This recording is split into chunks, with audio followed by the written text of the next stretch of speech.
सर्वशक्तिमान पिता, पुत्र और पवित्र आत्मा के नाम में। ख्रिस्त में मेरे प्यारे भाइयों और बहनों, प्रभु यीशु मसीह के पवित्र और मीठे नाम में आप सभी लोगों को जय यीशु। आप सब कैसे हैं? मैं विश्वास करता हूँ कि आप लोग भले हैं, अच्छे हैं, स्वस्थ और मज़े में हैं। आइए आज इस सुंदर सवेरे में हम लोग प्रभु के पवित्र और जीवंत वचन पर मनन चिंतन करेंगे। हमारा प्रभु जो सर्वोच्च और सर्वशक्तिमान है, अपने वायदे के अनुसार वह सदा सर्वदा हमारे बीच में उपस्थित रहता है। उन्होंने अपने पवित्र और जीवंत वचन में कहा हुआ है, हृदय से पुकारने वाले की आवाज़ शीघ्र सुनी जाती है। और जब हम लोग अपने हर पल हर परिस्थिति में प्रभु को आवाज़ लगाते हैं, प्रभु एक पल के लिए भी हमसे दूर नहीं होते हैं। ईश्वर अपने बच्चों से कभी दूर नहीं होते। इसलिए आज हम लोग प्रभु को महसूस करेंगे कि पिता अपने वायदे के अनुसार हमारे बीच में उपस्थित है। मेरे भाइयों और बहनों, हम लोग प्रभु के जीवंत और वचन, प्रभु के पवित्र और जीवंत वचन पर मनन चिंतन करते हैं। आज संसार में देखा जाए तो सारा संसार सांसारिक सुख सुविधा और भौतिक चीज़ों के व नश्वर चीज़ों के चक्कर में, उसके खोज में सदैव तैयार रहता है। सुबह से लेकर शाम तक परिश्रम करता है, लेकिन फिर भी उसके जीवन में शांति नहीं है, उसके जीवन में संतुष्टि नहीं है, क्योंकि उसके जीवन में ईश्वर नहीं है, उसके जीवन में प्रभु नहीं है। हम लोग इसका सुंदर उदाहरण देख सकते हैं जक्कैयुस के जीवन में के लिए। संत लूकास का सुसमाचार उसके अध्याय 18 में हम लोग पढ़ते हैं, प्रभु का पवित्र और जीवंत वचन कहता है कि जक्कैयुस जो धनी आदमी था, उसके जीवन में धन की कमी नहीं थी, भरपूरी से धन पड़ा हुआ था, लेकिन फिर भी उसके जीवन में अभाव था, कमी थी। जब यीशु उसके घर में जाते हैं, जब प्रभु उसके घर में जाते हैं, उन्होंने जक्कैयुस से कहा, जक्कैयुस आज इस घर में मुक्ति का आगमन हुआ है, आज इस घर में शांति ठहरी है। मेरे प्यारे भाइयों और बहनों, पैसा मनुष्य के जीवन में अपार हो जाता है, लेकिन उस पैसे से कहीं बढ़ के है ईश्वर की शांति का होना। आज हम लोग प्रभु के उस पवित्र वचन पर मनन चिंतन करते हैं, जो हमारे जीवन में हर पल हर परिस्थिति में भरपूर शांति देने में सामर्थी है। हम लोग देखते हैं संत याकूब का पत्र, उनके अध्याय 1 पद संख्या 2 से बाइबल कहती, भाइयों, जब आप लोगों को अनेक प्रकार की विपत्तियों का सामना करना पड़े तो अपने को धन्य समझिए। आज जहाँ ज्ञान के अभाव में सारी दुनिया सिर्फ धन, सिर्फ संपत्ति को ही अपने जीवन में एक बहुत बड़ा महत्व देती है, उसे लगता है कि उसके जीवन में पैसा है, उसके जीवन में अपार धन संपत्ति है, सारी समस्याओं का समाधान है। लेकिन ये उसकी भूल है। पैसा से हर किसी को सब कुछ नहीं मिल सकता। यदि पैसे से ही मनुष्य को छुटकारा मिलता, यदि पैसे से ही मनुष्य को आज़ादी मिल जाती, चंगाइयाँ मिल जाता, यदि पैसे से ही मनुष्य के जीवन में खुशियाँ आ जाती, उद्धार आ जाता, तो शायद इस संसार में एक भी कंगाल व्यक्ति को मुक्ति नहीं मिल पाती, एक भी कंगाल व्यक्ति सुखी नहीं रह पाता, एक भी धनीहीन व्यक्ति के जीवन में ईश्वर की कृपा नहीं हो पाती, क्योंकि जगत में बहुत सारे पैसे वाले हैं जो ईश्वर को और उसकी कृपा को अपने घर में गुलाम बना के रखते। लेकिन मेरे प्यारे भाइयों और बहनों, प्रभु का पवित्र और जीवंत वचन कहता है कि प्रभु धर्मियों के लिए नहीं, यह संसार के लोगों के लिए नहीं, परंतु इन एक एक पश्चातापी पापी लोगों के लिए आए हुए हैं जिनका कोई नहीं है, जो लोग अपने सांसारिक जीवन में निराश और उदास हो चुके हैं। हो सकता है आज हम भी अपने जीवन में अपने हालात से, अपने परिस्थिति से उदास हुए हों, निराशा हमें घेर करके रखा हो, तंगी में हम अपनी ज़िंदगी बिताते हो। हमें लगता है हमसे तंग कोई नहीं है, हमें लगता है समस्याएं सिर्फ हमारे लिए ही है। लेकिन मेरे प्यारे भाइयों और बहनों, याद रखना, समस्याएं आपके लिए है, तंगी आपके लिए है, रोग आपके लिए है, गरीबी आपके लिए है, बीमारी आपके लिए है। तो ये जरूर याद रखना कि ईश्वर भी आप ही के लिए है, प्रभु भी आप ही के लिए है। इसलिए अपने हर पल, हर परिस्थिति में कमज़ोर नहीं होना। हम लोग देखते हैं, लिखा हुआ है कि जब आप लोगों को अनेक प्रकार की विपत्तियों का सामना करना पड़े तो अपने को धन्य समझिए। प्रभु कहते हैं, जब आप तंगी में हो, जब आप लाचारी में हो, अपने आप को धन्य समझिए, क्योंकि तंगी में ही, लाचारी में ही हम ईश्वर के प्रेम का अनुभव कर सकते हैं, उनकी कृपा को पा सकते हैं। जैसा एक देने वाले व्यक्ति से वही पाएगा जो लेने के योग्य हो, जो तंगी में हो, उसके प्रेम को वही अनुभव कर पाएगा जो लाचारी में हो। जो लोग लेने के योग्य नहीं हैं, वे मैं से और घमंड से भरे पड़े हैं, उनके पास में ईश्वर का प्रेम नहीं है। वे लोग ईश्वर को, उनके प्रेम को अपने जीवन में अनुभव नहीं करने पाएंगे। इसलिए जब हमारे जीवन में दुख हो, तकलीफ हो, विपत्तियां हो, समस्याएं हो, तो हमें अपने आप को धन्य समझना है। क्योंकि बाइबल बतलाती है, प्रभु का वचन कहता है कि जब आप तंगी में हो तभी आप संपन्न हो, जब आप कमज़ोर हो, निर्बल हो, दुर्बल हो, तभी आप बलवान हो। क्योंकि हमारे विकट परिस्थितियों में, हमारे तंगी में ईश्वर हमारे साथ रहता है। हमारी विकट परिस्थितियों में प्रभु हमारे साथ रहता है। प्रभु का वचन कहता है, क्या एक माँ अपने दूध पीते बच्चे को भुला सकती है? क्या वह अपने गोद के बच्चे पे तरस नहीं खाएगी? हो सकता है कि एक माँ अपने दूध पीते हुए बच्चे को भुला भी दे और अपने गोद के बच्चे पे तरस ना खाए, परंतु मैं तुम्हें कभी नहीं भूलूंगा, मैं तुम्हें कभी नहीं त्यागूंगा। मेरे प्यारे भाइयों और बहनों, प्रभु का ये वायदा है कि मैं तुम्हें कभी नहीं भूलूंगा। परिस्थितियाँ कितनी भी विकट क्यों न हो, तुझे अंधेरी घाटी होकर के जाना क्यों न पड़े, तुझे तेज तपती हुई धूप में क्यों न चलना पड़े, तुझे भले ही दाएं बाएं से लाखों और हजारों शत्रुओं ने घेर क्यों न लिया हो, लेकिन प्रभु कहता है, मैं तुझे कभी नहीं त्यागूंगा, मैं तुझे कभी नहीं छोड़ूंगा। प्रभु का वचन कहता है कि वह मेरा नाम जानता है, इसलिए मैं उद्धार करूंगा। वह मेरा नाम जानता है, इसलिए मैं उसका उद्धार करूंगा। मैं उसके आंखों से सारे आंसू पोंछ डालूंगा। मैं उसके विलाप को, मैं उसके रुदन को खुशी में, आनंद में बदल दूंगा। क्योंकि हमारा ईश्वर धर्मियों के लिए नहीं, पापियों के लिए आया हुआ है।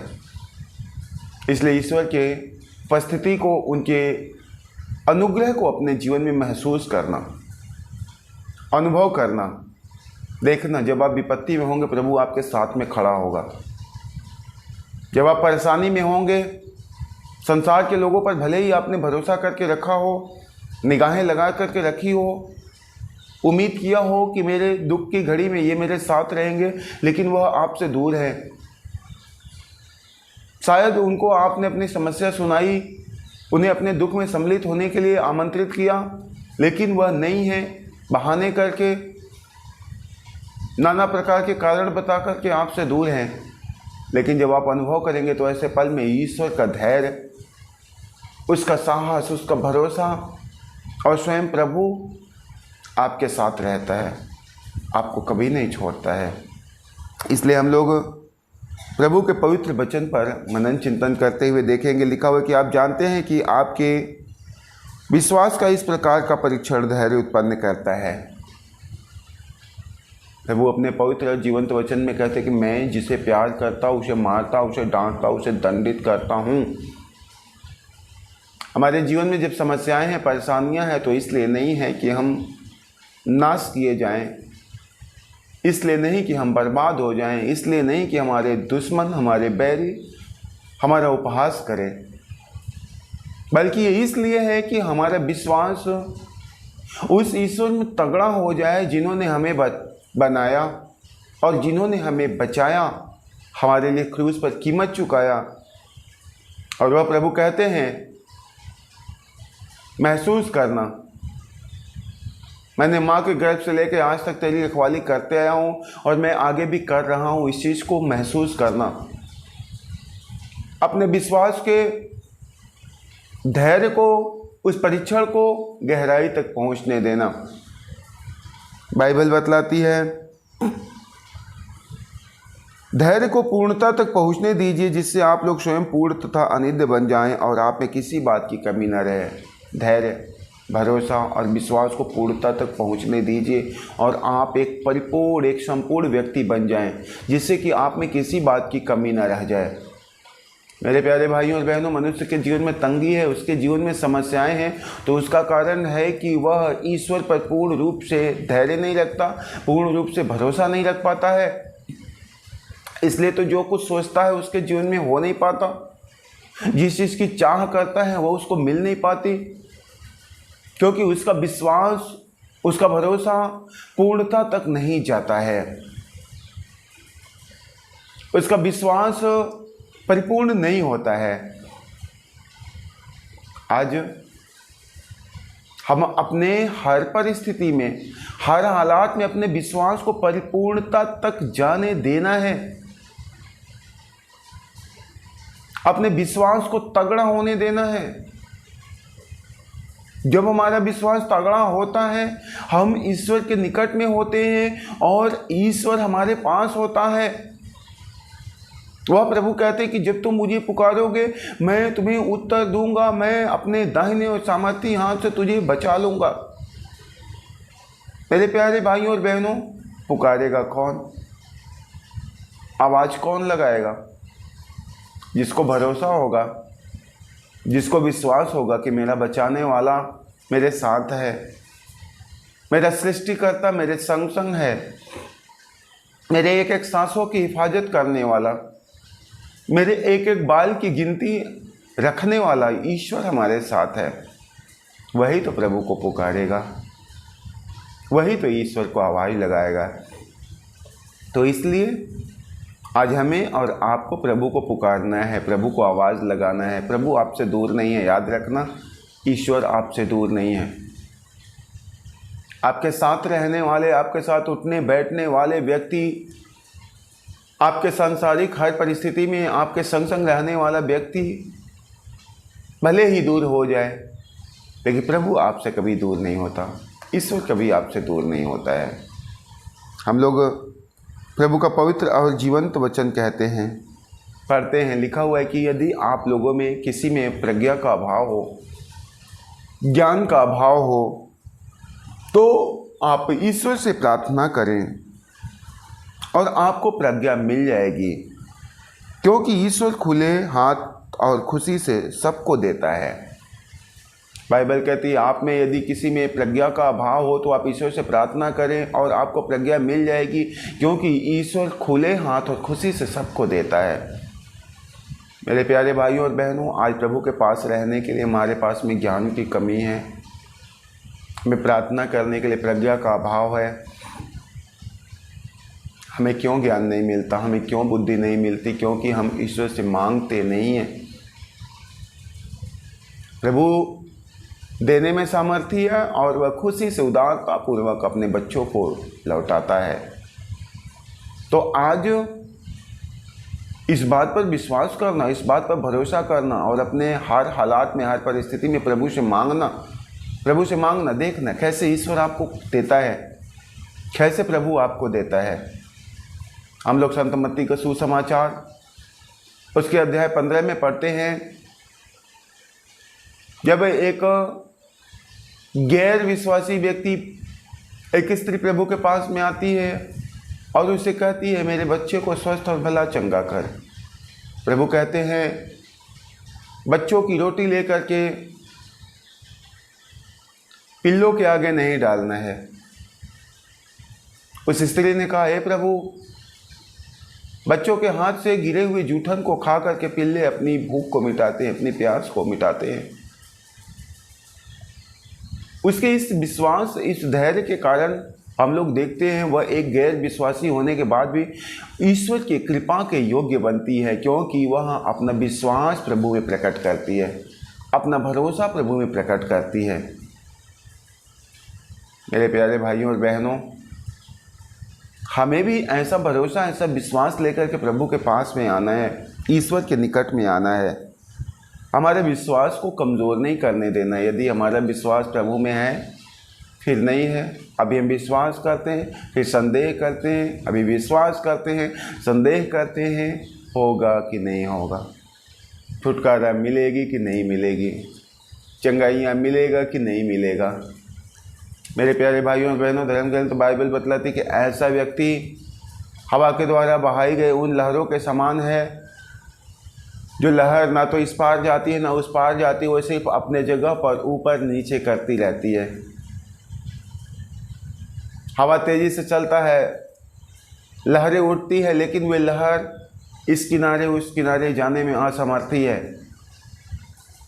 ठीक उसी प्रकार वह व्यक्ति जो संदेह करता है वह ईश्वर की कृपा से वंचित है। वह स्वयं अपनी जगह पर सिर्फ ऊपर नीचे एक बार विश्वास में आगे बढ़ेगा, परंतु अगले ही पल उसका विश्वास टूट जाएगा, उसका भरोसा कमज़ोर हो जाएगा, वह प्रभु से दूर हो जाएगा।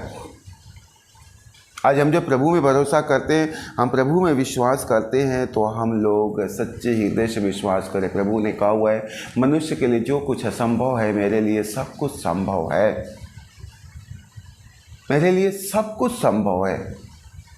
इस संसार की एक भी ऐसी चीज़ नहीं है जो मेरे सामर्थ्य से बाहर की हो। याद रखना, संसार में आपके पास जो कुछ भी है ढूंढो। रोग है, बीमारी है, गरीबी है, तंगी है, चिंताएं हैं, पति का जो शराबी है, कैसे छुटकारा मिलेगा, बच्चों का, उनके भविष्य का, बच्चे कैसे सही रास्ते पर चलेंगे, उन्हें कैसे अच्छा काम मिलेगा, अपने घर, अपने परिवार, अपने समाज की चिंता है। मेरे प्यारे भाइयों और बहनों, प्रभु यीशु मसीह अपने पवित्र वचन में कहते हैं मनुष्य के लिए जो कुछ असंभव है मेरे लिए सब कुछ संभव है, क्योंकि सारी कृपा, सारे अनुग्रह का स्रोत मैं ही हूँ, मैं ही हूँ। आज जब आप प्रभु के वचन को सुन रहे हैं ना, तो आप अपनी चिंताओं को प्रभु के हाथ में देना, ईश्वर के हाथ में दे देना,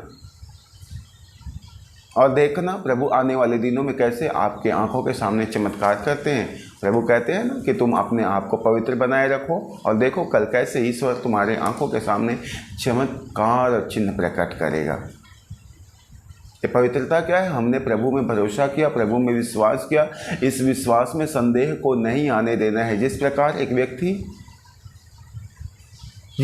व्यक्ति अपने खेत में बुआई करता है, बुआई करने के बाद वह लगातार फसल की बाट जो होता है, आप जब गौर करेंगे तो देखेंगे जब भी किसी चीज़ को बुआई किया जाए, किसी पौधे को लगाया जाए, आज पेड़ लगाने के बाद 2-4 साल में भी फसल हमें मिलता है। हम लोग यदि कुछ बुआई करते हैं तो उसका फसल काटने में 2-4 महीने भी लग जाते हैं। ऐसा एक भी फसल नहीं है जिसको हमने आज बोया और अभी काट लिया, आज बोया 10 दिन बाद काट लिया। यदि हम आज बोते हैं तो कम से कम 3 से 4 महीने एक फसल काटने में लग जाता है। परंतु इस दौरान किसान करता क्या है? अपने खेत में अच्छी बुआई करके और बराबर उस खेत की निगरानी करता है। बुआई से पहले अपने खेत को अच्छे से तैयार करता है, उसमें जितनी कमियां हैं, कमजोरियां हैं, उसमें जितने खरपतवार हैं, उन सब को निकालता है, उसमें बराबर नमी को देखता है, जांचता रहता है, उसके बाद उसमें बुआई करता है। बुआई करने के बाद वह उस खेत को जांचता रहता है, परखता रहता है, किस बात की कमी है, किस बात की कमी है। ठीक उसी प्रकार मेरे भाई और बहनों, जब हम लोग ईश्वर के पास अपनी समस्या को समर्पित कर चुके हैं, तो याद रखना आने वाले समय में हमें उसका फल मिलेगा ही मिलेगा, मिलेगा, जरूर मिलेगा। बस ज़रूरत है हमें अपने विश्वास को बना के रखना, अपने विश्वास को संभाल के रखना, अपने विश्वास को तगड़ा और मजबूत बना के रखने के लिए, संदेह करने के लिए नहीं। यदि संदेह होगा तो वह भूमि नष्ट हो जाएगी जिसमें अच्छी बीज बोई गई है। यदि संदेह हो गया, अच्छा बीज नाश हो जाएगा जो बड़े प्रेम से बोया गया है। इसलिए अपने विश्वास को बनाए रखना। देखना प्रभु आपकी आंखों के सामने चमत्कार करेंगे, आपकी आंखों के सामने परमेश्वर अद्भुत काम करेंगे। हम लोग देखते हैं लिखा हुआ है कि जो भाई दरिद्र है वह ईश्वर द्वारा प्रदत्त अपनी श्रेष्ठता पर गौरव करे, और जो धनी है वह अपनी हीनता पर गौरव करे, क्योंकि वह घास के फूल की तरह नष्ट हो जाएगा। मेरे प्यारे भाई और बहनों, एक एक तंगी और लाचारी में पड़े हुए लोगों के लिए ईश्वर स्वयं कहता है कि जो भाई दरिद्र हैं वह ईश्वर के द्वारा प्रदत्त अपनी श्रेष्ठता पर गौरव करें।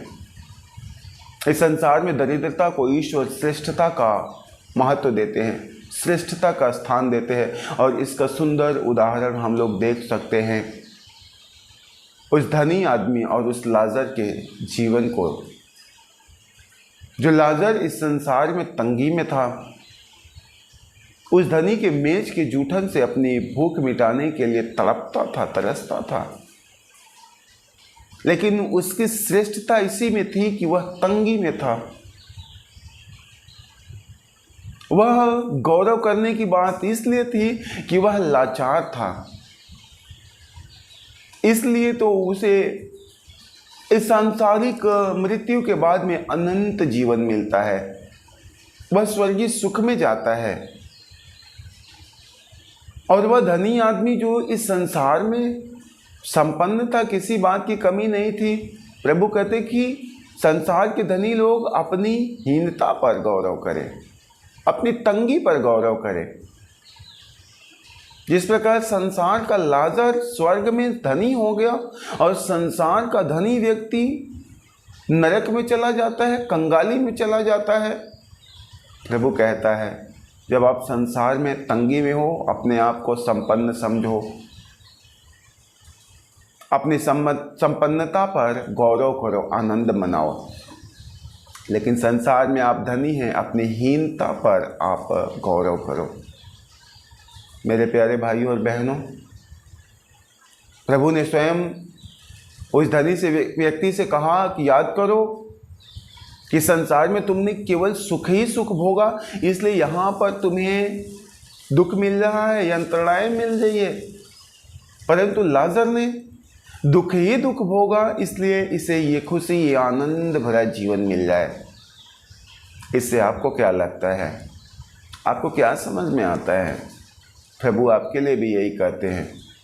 संसार में आप तंगी में हो तो एक दिन अनंत काल के स्वर्ग राज्य में आप जाओगे, परंतु संसार में जब आप धनी बनते हो, एक दिन हमें ईश्वर की कृपा, ईश्वर के अनुग्रह से वंचित होना है। इसलिए अपने जीवन में दुख और तकलीफ़ों को हमें हावी नहीं होने देना है, उसे अपनी कमजोरी नहीं बनाना है, परंतु उसे अपना बल बना लेना है, उसे अपना सामर्थ्य बना लेना है।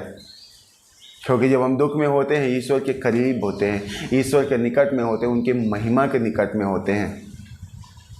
मेरे प्यारे भाइयों और बहनों, संसार में चिंताएं घेरे, समस्याएं घेरे, आप चिंताओं की ओर मत देखना, समस्याओं की ओर मत देखना। आपको क्या लगता है संसार में कौन बड़ा है? गरीबी, बीमारी, तंगी, बच्चों के भविष्य की चिंता, या संसार की अन्य बातें, घर मकान? अच्छे कपड़े, अच्छे रहन सहन, कौन है जो हम पर अधिकार कर सकता है? मेरे प्यारे भाइयों और बहनों, हमारी गरीबी बड़ी नहीं है, हमारा बीमारी बड़ा नहीं है, हमारी तंगी, हमारी समस्याएं बड़ी नहीं है। विश्वास करने वालों के लिए ईश्वर बड़ा है। जो विश्वास करता है और अपने तंगी से कहता है, तंगी तू बड़ा नहीं है, मेरा प्रभु बड़ा है। अपने गरीबी से कहता है, गरीबी तू बड़ी नहीं है, मेरा ईश्वर बड़ा है। अपने समस्याओं से कहता है, समस्या तू बड़ा नहीं है, मेरा प्रभु बड़ा है। देखना कैसे वे समस्या लज्जित हो जाएगी, कैसे वे परेशानी आपको, आपके घर, आपके परिवार को छोड़ के हमेशा हमेशा के लिए दूर हो जाएगी। मेरे प्यारे भाइयों और बहनों, आज हम लोग उस सर्वोच्च ईश्वर से प्रार्थना करेंगे, उस प्रभु से निवेदन करेंगे। इस समय जो लोग प्रभु के वचन को सुन रहे हैं, आज जब आप तंगी में हो या परेशानी में हो, जो समस्याओं में हो, याद करना उस समस्याओं को इस समय अपने जेहन में रख करके उससे डांटते हुए कहना, है मेरी परेशानी, याद रख तू बड़ा नहीं है, तू बड़ी नहीं है, तू मेरे जीवन में हमेशा के लिए अधिकार नहीं कर सकती, परंतु मेरा ईश्वर जो सदा सर्वदा के लिए माँ के गर्भ से लेकर के सृष्टि के आरंभ तक सदा हमारे साथ रहता है, वह प्रभु बड़ा है, वही सर्वोच्च सर्वशक्तिमान है। अपने समस्याओं से कह के देखना, समस्याएं आज आपके घर से जाएगी, ईश्वर की कृपा आपके घर में आएगी।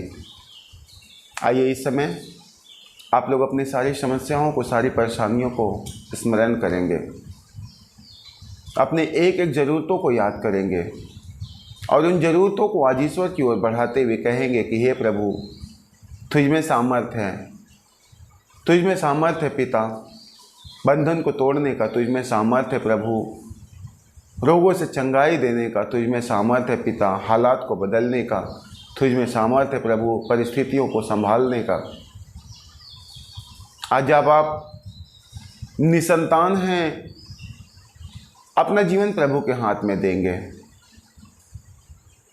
आज जब बड़े दिनों से आप रोगी और बीमार हैं, अपनी बीमारी ईश्वर के हाथ में देंगे। आज जो आपके घरों में खाने के लिए, रहने के लिए नाना प्रकार की आर्थिक तंगियां हैं, आज अपनी हालात, अपनी परिस्थिति प्रभु के हाथ में देंगे।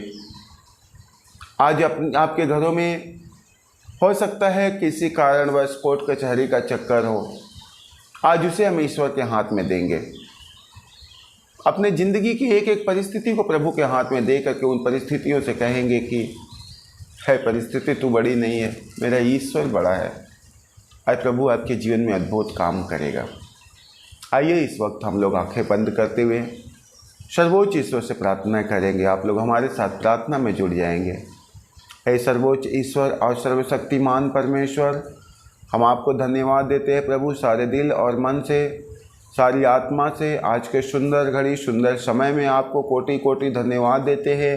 हे प्रेमी पिता, आपका पवित्र और जीवंत वचन कहता है कि हृदय से पुकारने वाले की आवाज़ शीघ्र ही सुनी जाएगी। प्रभु, आज हम सच्चे हृदय से आपको आवाज़ लगाते हैं। हे प्रभु यीशु, आज हम आपसे प्रार्थना करते हैं। आज संसार भर में जितने भी भाई बहन लोग रोगी और बीमार पड़े हुए हैं, जो बड़े दिनों से अपने बिस्तरों पर, अपने सैया पर लेटे हुए हैं, जो लोग टीबी के रोगी हैं, एड्स के रोगी हैं, कैंसर के रोगी हैं, जितने लोगों को आंत में सूजन हो चुका है, जितनों के हृदय में सुराग हो चुका है, जितनों की किडनियाँ फेल हो चुकी हैं, आज उन एक एक लोगों को तेरे हाथ में समर्पित करते हैं। जितनों के लिए डॉक्टरों ने जवाब दे दिया हुआ है, आज उन सबों के ज़िंदगी को आपके हाथ में दे देते हैं। हे प्रभु, जो अंधे हैं, जो बहरे हैं, जो सुन नहीं सकते, जो गूंगे हैं, बोल नहीं सकते, आज उन एक एक लोगों को आपके हाथों में समर्पित करते हैं पिता। हे प्रभु, जो निर्बल और दुर्बल हैं, जो जिनकी हड्डियां सूख चुकी है, जो लोग कमज़ोर हो चुके हैं, आज उन सब को तेरे हाथ में समर्पित करते हैं। हे प्रभु, आप राजाओं के राजा, प्रभुओं के प्रभु हैं पिता। आप एक एक मनुष्यों में नई उत्साह, नई उमंग और नई स्फूर्ति भरते हैं, ताकि वह लोग गरुड़ के समान ऊंचाइयों में उड़ सके प्रभु। आज हम समर्पित करते हैं प्रेमी पिता अपनी उन एक एक बहन बेटियों को जो निसंतान हैं, शादीशुदा जीवन जीते समय भी, वैवाहिक ज़िंदगी जीते हुए भी आज मेरी बहन बेटियों का कोख सूखी और बंजर भूमि के समान में परती पड़ा हुआ है। वे लोग इलाज करा करके, सांसारिक उपाय करा के थक और हार चुके हैं। उन्हें कोई मार्ग दिखाई नहीं देता। एकदम वह अपने निराशा भरे जीवन को स्वीकार चुके हैं। हे प्रभु, हम आपसे प्रार्थना करते हैं, आपने कहा है कि मैं रोते हुए के आंखों से सारे आंसू पोंछ डालूंगा, मैं घायलों के घाव पर पट्टी बांधूंगा, मैं उन्हें सांत्वना प्रदान करूंगा, मैं उनके रुआई को, मैं उनके दुख और तकलीफ़ को खुशी में, आनंद में बदल दूंगा। हे प्रभु, आज ऐसी हमारी जितनी बहन बेटी है, आज उन एक एक लोगों को आप संतान का वरदान देना प्रेमी पिता। उनके सूखे गोद में प्रभु पवित्र आत्मा की हरियाली भरना। हे प्रभु, आज संसार भर में जितने भी शराबी लोग पड़े हुए हैं, जो नशे के गुलामी से, नशे के बंधन में जकड़े हुए हैं, आज उन एक एक लोगों के जीवन से नशे के बंधन को हमेशा के लिए तोड़ करके प्रभु पूर्ण रूप से स्वतंत्र करना, आज़ाद करना। हे पिता, संसार में जितने भी लोग बेरोजगार हैं, अपना घर परिवार चलाने के लिए रोज़गार की तलाश करें, लेकिन फिर भी उन्हें एक अच्छा रोज़गार नहीं मिल पा रहा है, आज हम उनको आपके हाथ में समर्पित करते हैं प्रभु। आप उन्हें एक एक लोगों को रोज़गार का प्रबंध करना प्रेमी पिता।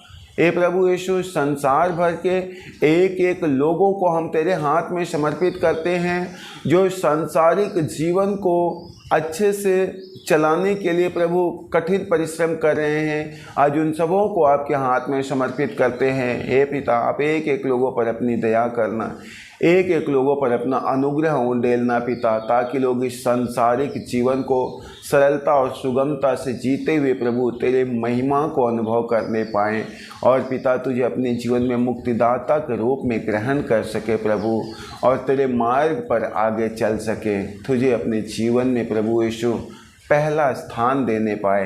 हे पिता, आप अपने बच्चे के, अपने दास की प्रार्थनाओं को सुन लेना। जिस प्रकार आपने सारी रात हम सभी लोगों के साथ में रहे प्रभु, सारा दिन एक एक लोगों के साथ में रह जाना पिता। लोग जहाँ कहीं भी जाए, रास्ते पैड़े में, काम धंधे में, अपने रोज़ी रोज़गार में, एक एक जगहों पर जहाँ जाए प्रभु तेरी उपस्थिति से सदा भरे रहें। हे पिता, तेरे संतों और स्वर्गदूतों का पहरा आज हमारे सभी भाई बहनों के संग संग चलता रहे। कभी शैतान को, बुराइयों को, अंधकार की शक्तियों को, समस्याओं को, दुर्घटनाओं को अवसर न मिलने पाए प्रभु। हर कोई आपके संरक्षण में, आपके सुरक्षा में सदा सर्वदा सुरक्षित रहे। हम यही प्रार्थना करते हैं, पिता और पुत्र पवित्र आत्मा के नाम में मांगते हैं, आमीन। सभी लोगों को जय यीशु।